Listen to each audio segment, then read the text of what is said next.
wag na wag, never ever discuss yung mga problema mo sa relasyon mo sa ibang tao. Kahit pa kaibigan mo yan, relative mo yan, somebody close to you, the biggest mistake most people make is talking about their relationship problems with other people. Kung may problema ka sa karelasyon mo, it's always best to talk to them about it. Kesa sa makiusap ka sa iba and find a solution about it.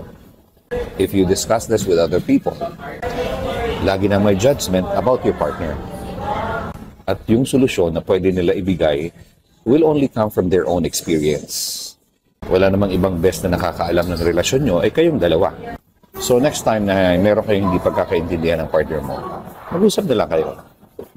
Nang walang sigawan, walang gamitan ng mga mean words, bigyan nyo muna ng space and time ang bawat isa for a couple of hours, maybe overnight. Pag pareho na kayong kalmado, that's the time to talk about it.